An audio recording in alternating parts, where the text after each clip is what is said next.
On ne chante pas sous la douche en Afrique.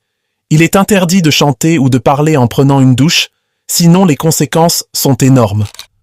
Au Ghana, plusieurs témoignages évoquent ce folklore, affirmant que des voix se perdent, des esprits sont attirés, ou la voix peut être altérée pour toujours si on chante en se lavant. Un soir, Ama, une jeune lycéenne, chanta sa chanson préférée en se savonnant. Elle riait, insouciante. Soudain, l'eau sembla vibrer. Sa chanson fut reprise doucement par une voix lointaine et mélancolique qu'elle ne reconnaissait pas. Elle s'arrêta net, glacée. L'écho persista. Emma crut d'abord à une hallucination due au sommeil. Pourtant, le chant avait continué, alors que la douche était coupée.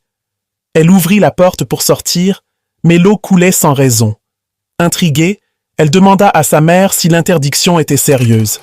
Sa grand-mère lui répondit que chanter sous la douche réveille les esprits de l'eau, les abozomes ou Memoatia, qui pourraient répondre ou punir.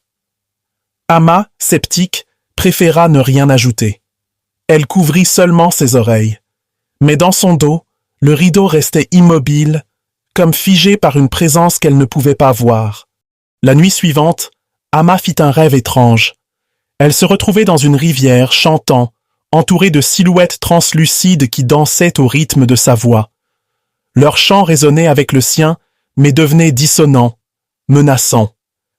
Elle se réveilla en hurlant, les draps étaient trempés de sueur. Le lendemain, on retrouva de petites gouttes d'eau sur son miroir, alors que personne n'avait utilisé la salle de bain depuis des heures. À l'école, ses camarades chuchotèrent qu'elle était maudite.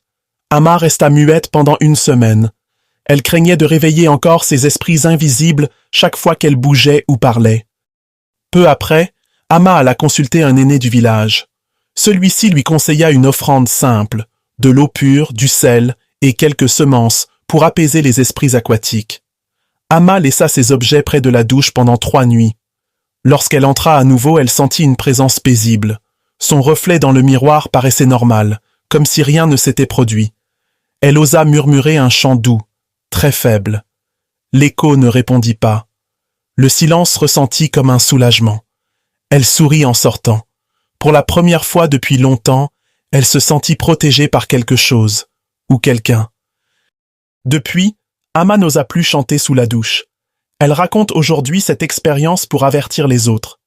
Dans certaines communautés au Ghana, l'eau est sacrée, et chanter en se lavant est considéré comme convoquer des présences mystérieuses. Son histoire circule sur les réseaux comme une légende moderne. Chanter sous la douche pourrait bien réveiller des voix invisibles que personne ne souhaite entendre. Plusieurs affirment encore entendre un écho dans leur salle de bain lorsqu'ils osent chanter. Et toi, oserais-tu chanter sous la douche après avoir entendu ça ?